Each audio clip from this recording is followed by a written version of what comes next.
We are awaiting President Trump's departure from New Jersey on his way back to Washington, where he's facing new fallout after a long-awaited FBI document release.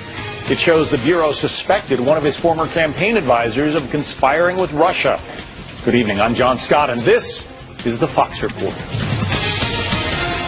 The FBI unveiling hundreds of pages of redacted documents this weekend on the wiretapping of Carter Page.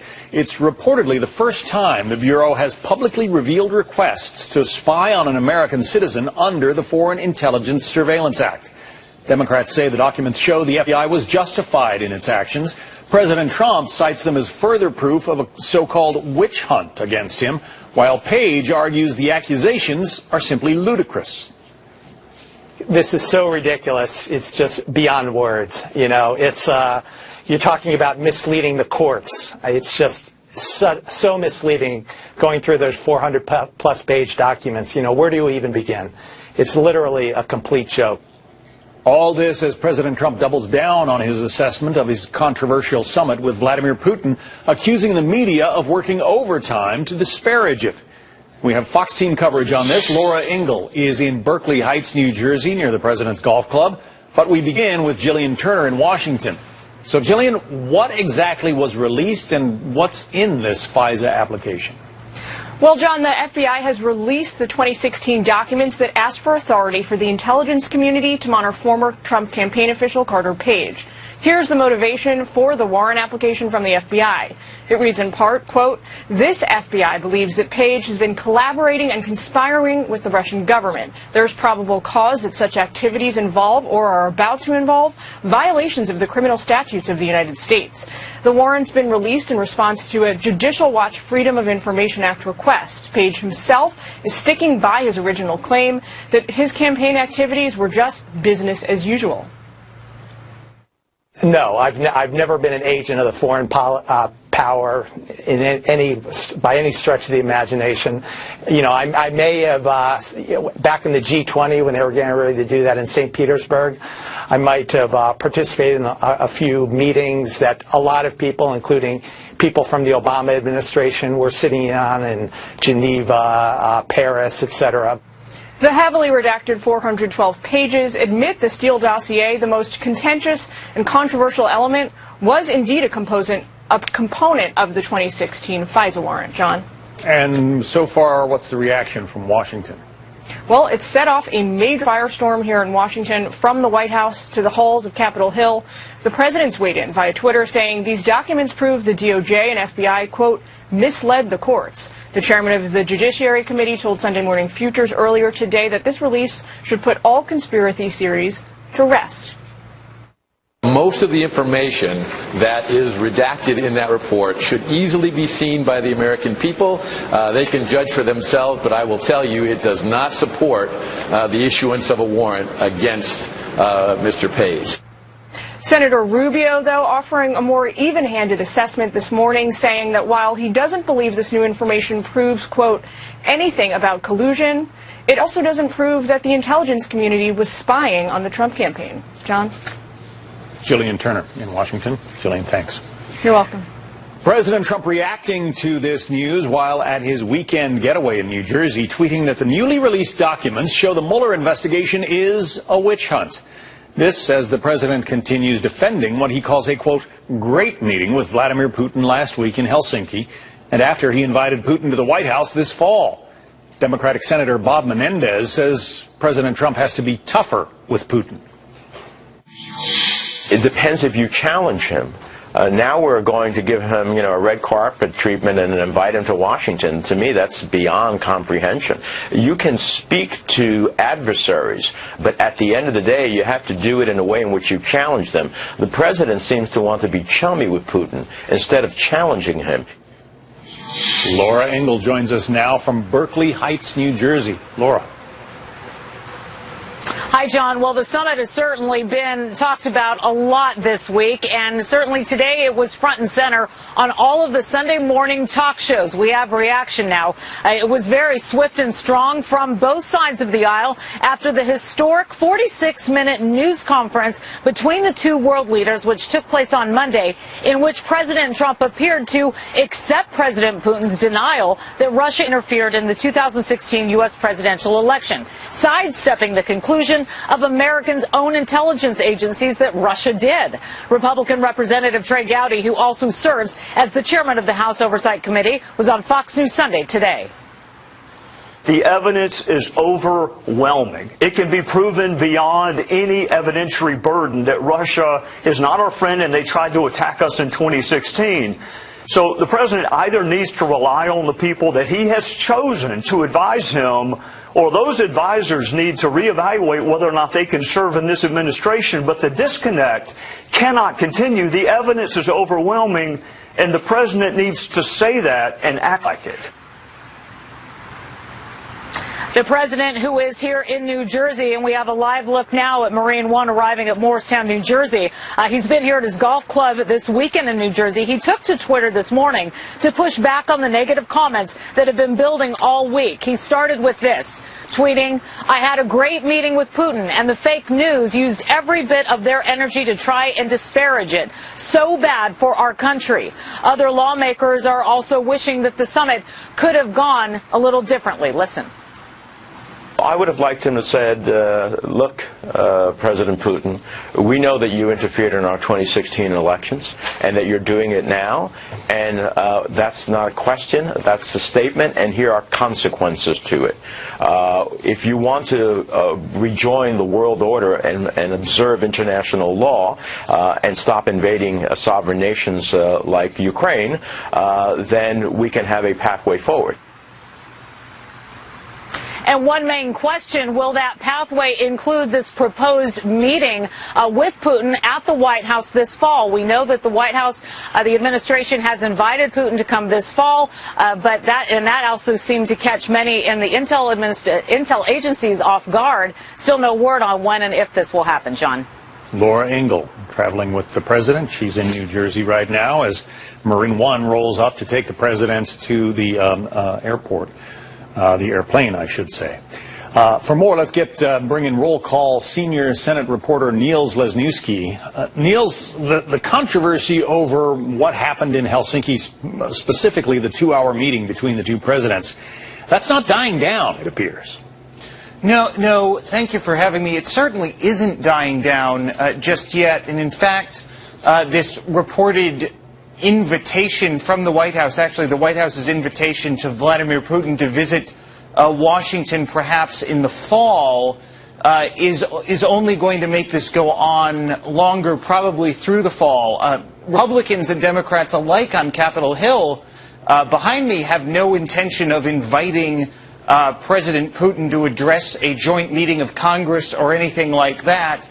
But certainly this possibility of a Russian presidential visit or state visit to Washington, whatever it may be, is going to make this become an issue all through the fall. It hasn't been established yet. I mean, there's no timeline for this visit. Do we know whether Putin has formally accepted?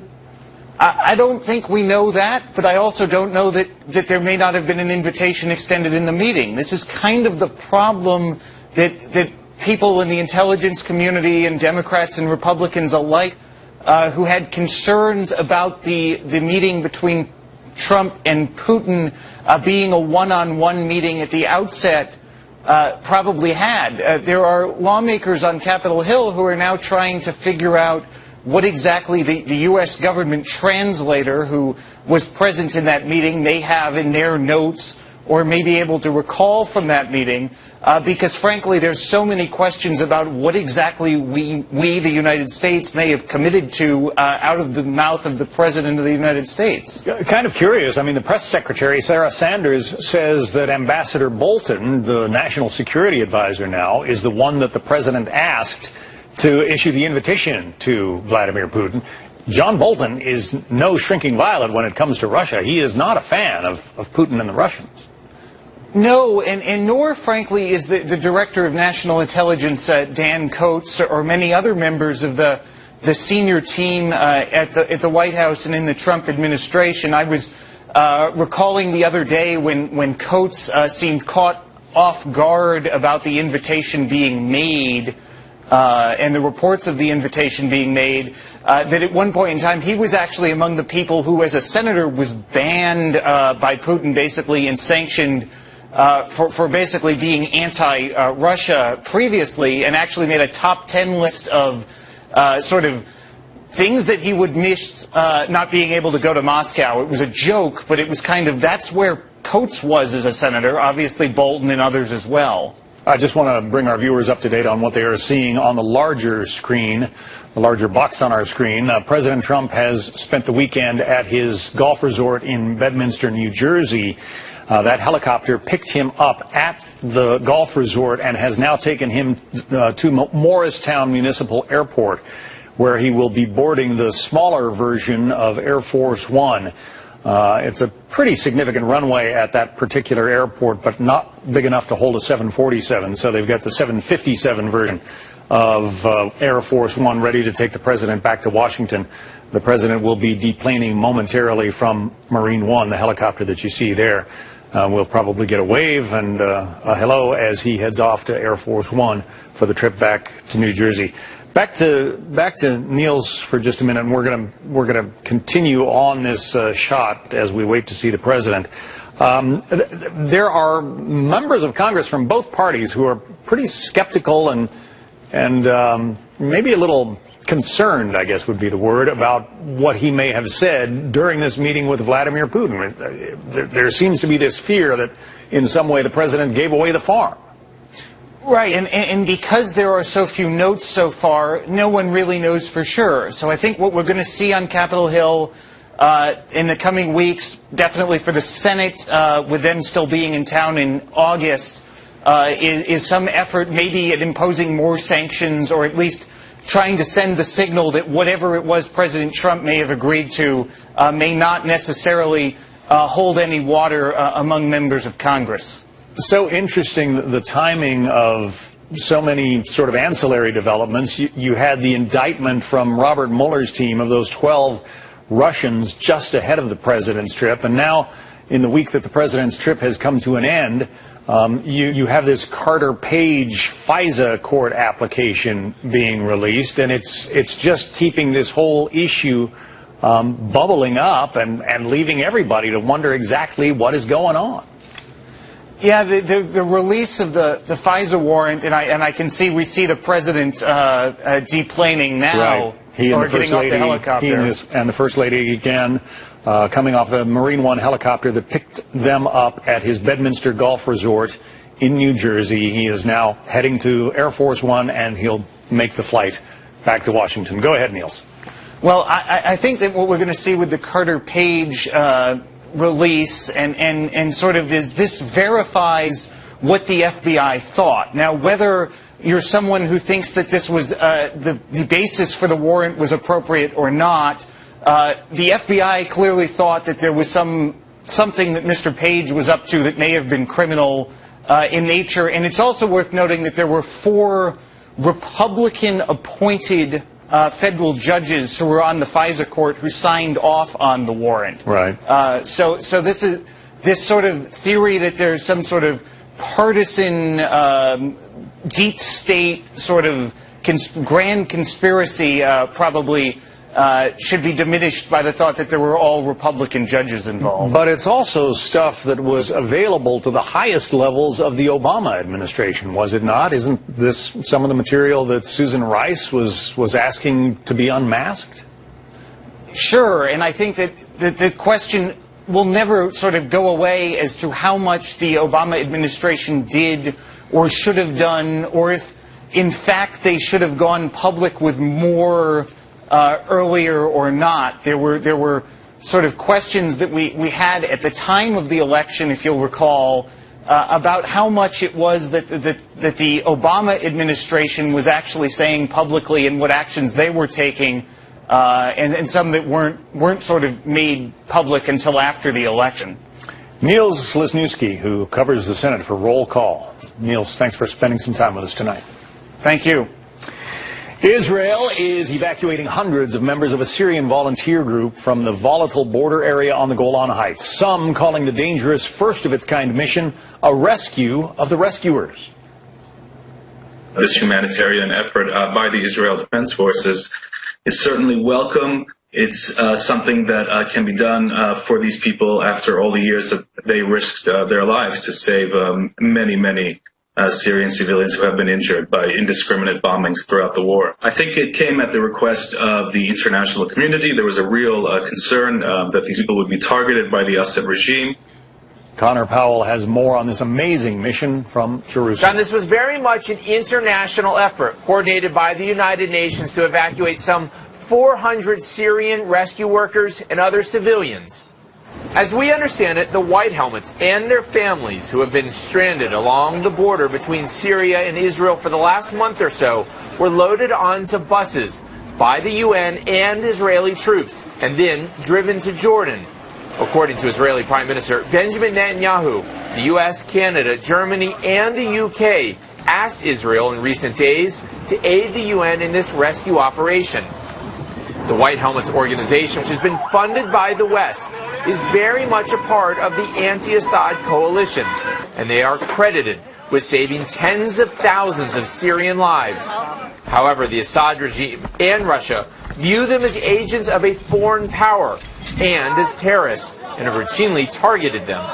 According to Western officials, those rescued will stay in Jordan for a few weeks before being resettled in the West, in places like Germany and Canada. And in the last few hours, Israel has reportedly taken new military action in Syria. According to reports from the region, Israeli jets struck multiple targets in Syria. John? Connor Powell reporting from Jerusalem. Connor, thanks. The president of Iran is warning President Trump to make peace with Tehran following U.S. withdrawal from the Iran nuclear deal. Hassan Rouhani pledging that any conflict with his country would be, quote, the mother of all wars. You cannot mobilize the Iranian nation against Iran's security. You are making a mistake. You have clearly shown your opposition against the Iranian nation. Do not play with the lion's tail, or else you will regret it. It will bring you eternal regret. President Trump has previously suggested that Iranian leaders would reach out to him to make a deal. Well, right now, the Trader Joe's suspect is in police custody in Los Angeles after a deadly standoff there. What we're learning about him. And new information on the deadly duck boat accident in Missouri. Was there a red flag about that vessel well before the tragedy? My first reaction was, oh my God. You know, I inspected those boats, and we saw the exhaust issue from day one. New information now on the deadly capsizing of that duck boat in Branson, Missouri on Thursday. 17 people were killed, including 9 from the same family, as waves up to 6 feet high battered the boat when a storm hit Table Rock Lake. Now a private investigator says he knew the boat had design flaws and tried to warn the company about them last year. There's water coming up into the exhaust, and what's going to happen is the engine's going to seize up from having water in it, and then no propulsion, the boat's not going to move. If anything good can come from this accident, it would be the two agencies, the Department of Transportation and the U.S. Coast Guard, come together and create some sort of standard for amphibious vehicles. Near hurricane-force winds slamming that boat as it carried tourists across the lake. The NTSB is investigating. The suspect in an hours-long standoff at Los Angeles Trader Joe's is in police custody. Police say Gene Atkins held dozens of hostages and killed the manager of that store yesterday. Jeff Paul is in Los Angeles now. What do we know about the victim here, Jeff? Well, John, we're right outside that Trader Joe's where investigators say the victim was shot and killed during an exchange of gunfire between officers and the suspect. And as they take a step out of the way, you can see they have boarded up the entrance of the store. They fenced off the parking lot as detectives continue to piece this scene together. We're also getting some new information surrounding the victim, the family identifying her as 27-year-old Elida Corrado. She was a store manager at Trader Joe's. Her brother just tweeted a few minutes ago saying, "I miss my sister. I wish this wasn't happening. Feels good to be with family, though. My dad is doing his best to keep it together. I am, too. Family is coming to visit from as far away as Australia." Hashtag Melita Corrado, you were immensely loved.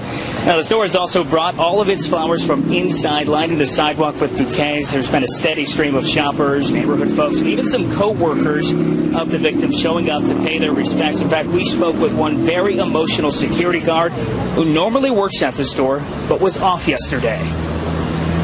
She was so nice. All of them were nice. All of them were nice. We were asking to have permission for my gun. We were asking, let us to have our gun to protect the people. And John, Trader Joe's also released a statement saying that yesterday was the saddest day in Trader Joe's history. And the suspect, Jeff, what do we know about him? Well, John, we know he is a 28-year-old man who currently is facing a charge of murder. He's being held out of jail on a $2 million bail. We're also learning that this all might have sparked over a family dispute. They say he first shot his grandmother several times, then shot another woman who's believed to be his girlfriend. We're also hearing that the grandmother reportedly didn't want the suspect's girlfriend in the house, and that might have upset him. We're also hearing that grandmother underwent several surgeries. She's currently in critical condition. As far as the other woman believed to be his possible girlfriend, she's expected to be okay. John? Jeff Paul outside that Trader Joe's store in Los Angeles. Thanks, Jeff. A closer look now at a strange legal case. MGM Resorts is suing thousands of the victims of that terrible mass shooting in Las Vegas last year. The company owns the Mandalay Bay Hotel and Casino, where the gunman opened fire on a crowd during a concert. 58 people were killed, hundreds of others hurt. Now MGM is trying to avoid liability. William Lajeunesse has more. 58 killed, hundreds injured. Now come the lawsuits, not just from victims, but also from MGM Resorts, which is launching a preemptive legal attack, hoping to shield itself from liability, stemming from a failure to stop gunman Stephen Paddock and his nearly 24 weapons. How deep in the swamp does MGM want to jump? How low do they want to kick victims like myself and other survivors? A PR nightmare, perhaps, but the casino hopes a brilliant legal strategy. MGM is filing its case in federal court, claiming a law known as the Safety Act shields the company. MGM lawyers argue the law precludes any finding of liability against plaintiffs for any claim for injuries arising out of or related to Paddock's mass attack. Plaintiffs have no liability of any kind to defendants. Lawyers for the victims disagree. It wasn't meant to provide immunity for a hotel casino who had woefully inefficient security process that didn't, all the bells and whistles that were going off that they didn't catch. MGM claims because the concert security vendor was certified by the Department of Homeland Security against terrorism or acts of mass destruction, it is not liable. But neither the sheriff nor the FBI classified the shooting as terrorism. Even if a judge somehow says this was terrorism and the Safety Act applies, they have to prove that the security system they had in place was effective. MGM claims that Congress, after 9/11, stipulated that all litigation related to mass violence belongs in federal court. Victims prefer state court, which is considered more friendly to their claims that MGM was negligent in providing security. In Los Angeles, William Lajeunesse, Fox News. Outrage and outcry after a controversial law frees a suspected killer. We have a live report on that. Plus, self-proclaimed democratic socialists take their progressive message to the heartland, but is it too much for mainstream Democrats?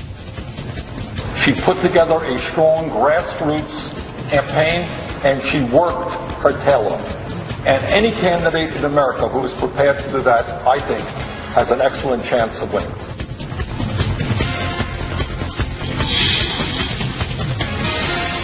Protests today in Clearwater, Florida, after the sheriff's office refuses to charge the suspected gunman in a deadly shooting. The decision based on the state's controversial Stand Your Ground law. Brian Yennis has more. John, tonight a debate in Florida. Was it self-defense or murder? A vigil is underway outside the Circle A food store in Clearwater, Florida, where a confrontation ended with 28-year-old Marquise McLaughlin, a black man, shot dead. Community members joined McLaughlin's family at a local Baptist church today before marching together to the parking lot where McLaughlin was shot on Thursday by 47-year-old Michael Drejka, a white man. Take a look at the surveillance tape. Police say Drejka arrived at the convenience store where he confronted McLaughlin's girlfriend, who was parked in a handicap spot. Drejka didn't see handicap decals on the car, so he confronted her. The two got into a heated argument. McLaughlin comes out of the Circle A store, pushes Drejka to the ground. Police call it a, quote, violent push, and Drejka then pulls out his gun, shoots one bullet, and it hits McLaughlin in the chest. The 28-year-old man collapsed inside the store and later died at the hospital. The Pinellas County Sheriff says they will not arrest or charge Drejka because of Florida's 2005 Stand Your Ground law, which allows someone to use deadly force if he or she reasonably believes it is necessary to prevent imminent death or bodily harm. He believed that McLaughlin was going to come back at him, and he fired in a very short amount of time, a few seconds, 4 seconds probably, somewhere in that range.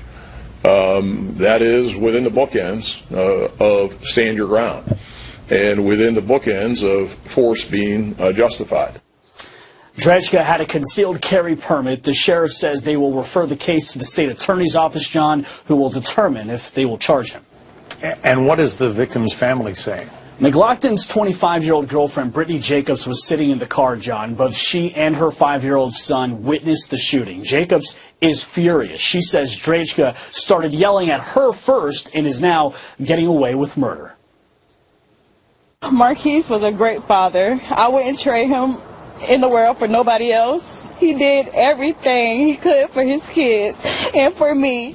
I'm trying to stand by his side and be strong as I can. But this is not over at all. This is not over. John, remember, Stand Your Ground was at the center of the 2012 Florida shooting of Trayvon Martin, in which George Zimmerman was found not guilty of murdering the 17-year-old boy. John. Brian Yennis from our newsroom. Brian, thanks. A rising Democratic star, Alexandria Ocasio-Cortez, hitting the trail in the heartland with Senator Bernie Sanders this weekend, fresh off her stunning New York primary upset of 10-term Congressman Joe Crowley. The two self-proclaimed Democratic socialists working to try to boost the party's appeal in the Midwest.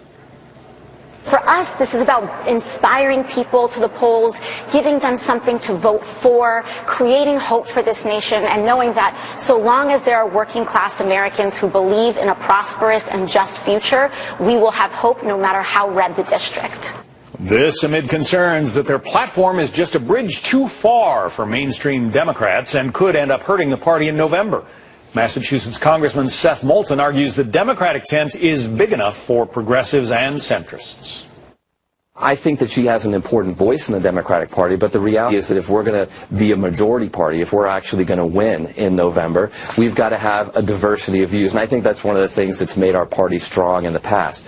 But if we become narrower, if we become more divided, then you know what? We can do that as Democrats. We're just not going to win. The stakes are so high to put a check on this president. We've got to make sure that we have a broad base. Garrett Tenney has more from Washington. Sanders and Ocasio-Cortez are now two of the leading figures in the Democratic Socialist movement. And not only do they believe their agenda is in the mainstream, they believe it's a winning message in states that President Trump won. That is why the pair spent this weekend campaigning in Kansas and Missouri for candidates who support the socialist agenda. Medicare for all, free college tuition, and a guaranteed living wage for every person. Today on CBS, Ocasio-Cortez said she believes that platform is what helped her win in New York and is what is helping bring new voters to the Democratic Party. I think that the factors that ultimately created our win was the fact that we had bold commitments, and I campaigned on hard commitments of Medicare for all, tuition-free public college, ensuring a Green New Deal for our future, and championing those issues were the reason that we won. We won across demographics. This surge of energy in the left wing of the Democratic Party is causing some concern among party leaders, though, who are worried the socialist agenda could actually make it more difficult to win in 10 swing states. But at a rally in Kansas with Sanders and Ocasio-Cortez, congressional candidate James Thompson said he believes just the opposite. So when people want to say that this is Trump country,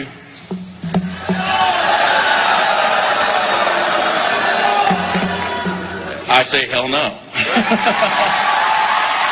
I looked at what we've been doing in our district, and that doesn't work.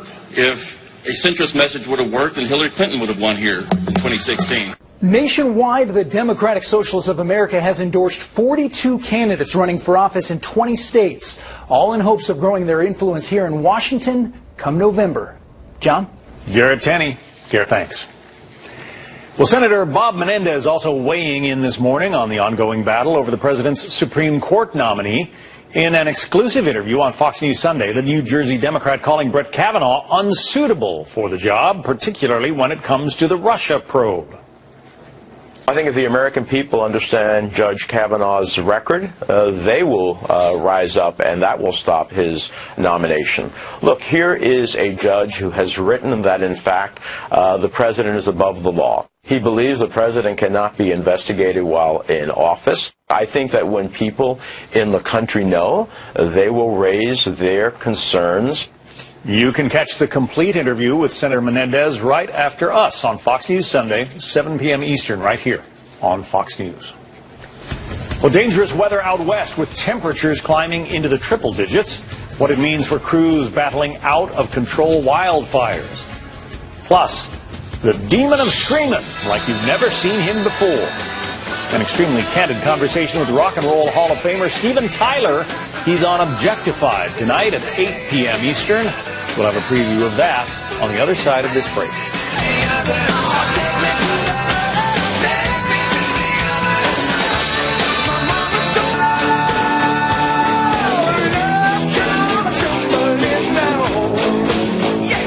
Recognize that? The sound of one of the most iconic rock and roll bands in American history. And tonight at 8 p.m. Eastern, Aerosmith singer Steven Tyler bears his soul about his wild life and times on an all-new episode of Objectified here on Fox News Channel. Here to talk about it, Objectified host and TMZ founder Harvey Levin. Harvey, wild just barely scratches the surface of this guy's life, huh?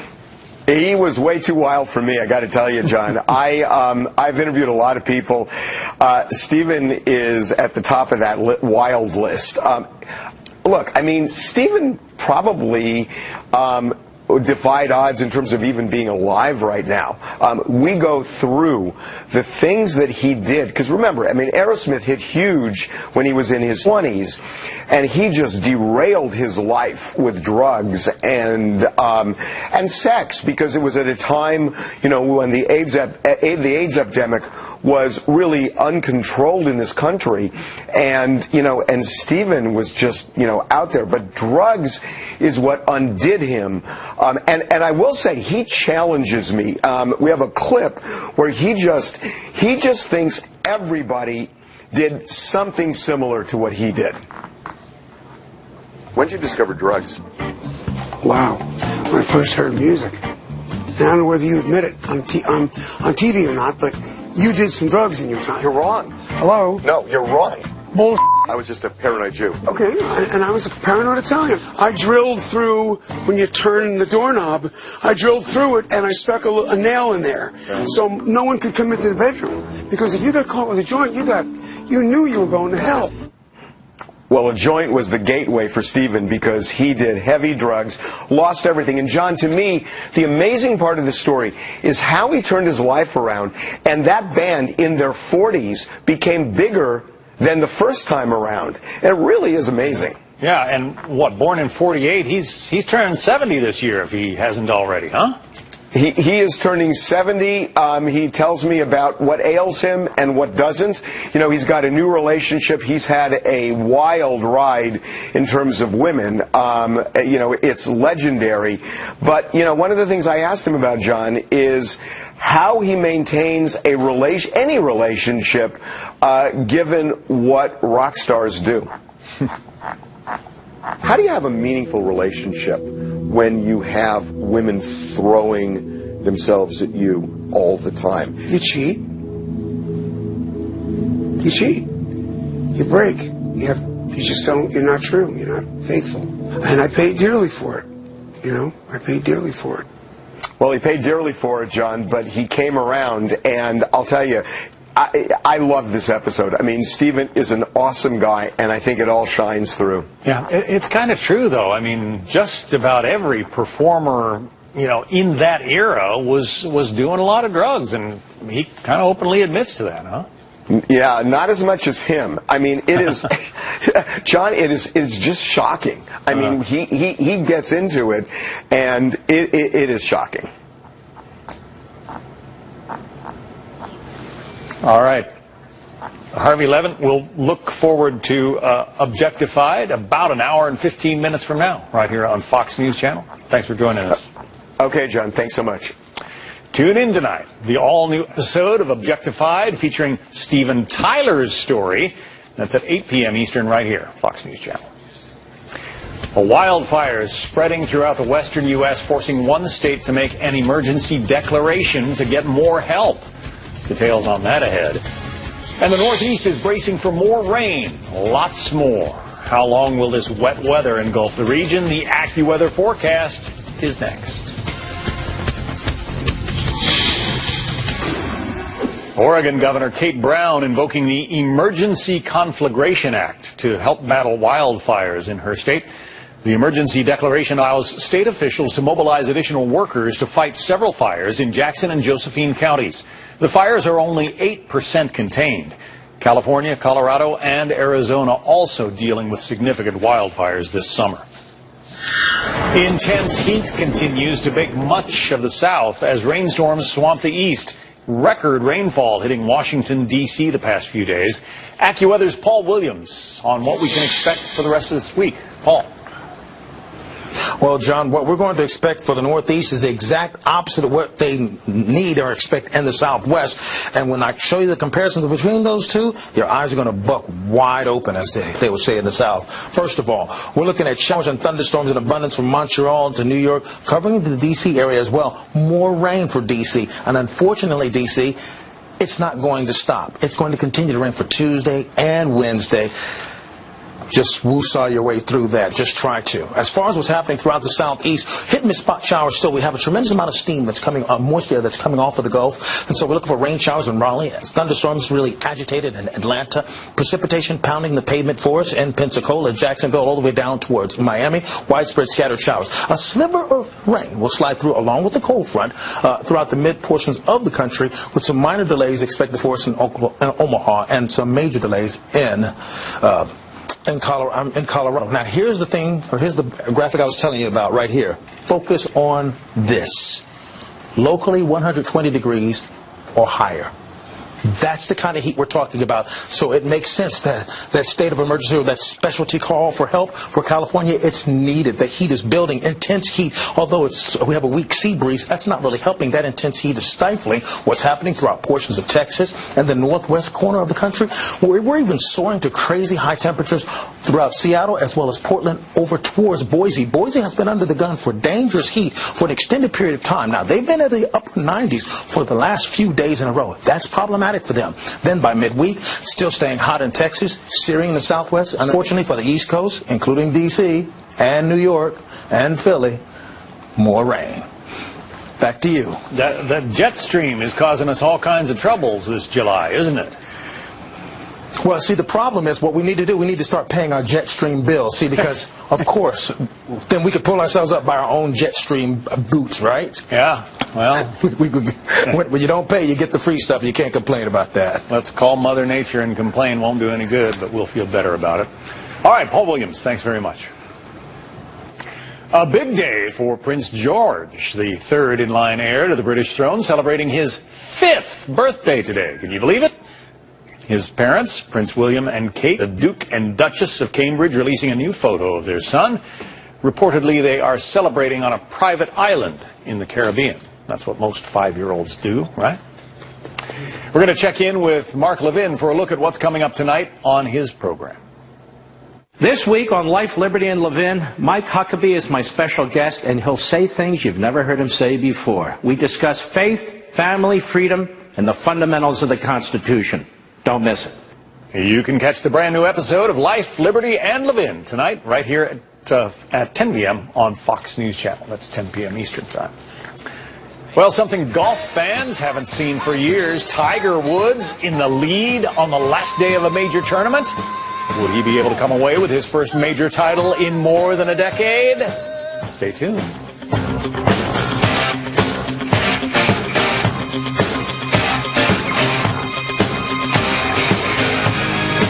Well, there's a new winner holding golf's iconic claret jug. Francesco Molinari came out on top of a crowded field at this year's British Open in Scotland. The Italian played a bogey-free final round to come away with his first ever major tournament win. One of 7 players who grabbed a share of the lead during the final round. One of them was Tiger Woods. Woods actually had the lead by himself at one point, but finished 3 strokes behind in a tie for 6th place. But it's his best finish in a major since 2013. Thousands of swimmers diving into Turkey's Bosphorus Strait for a cross-continental swim today. Check this out. More than 2,000 people taking part in the annual swim, which, due to the strait's strategic location, goes from Asia to Europe. The athletes starting on the Asian side of Istanbul, swimming for 4 miles and ending up on the city's European shore. Today's winner did it in 46 minutes.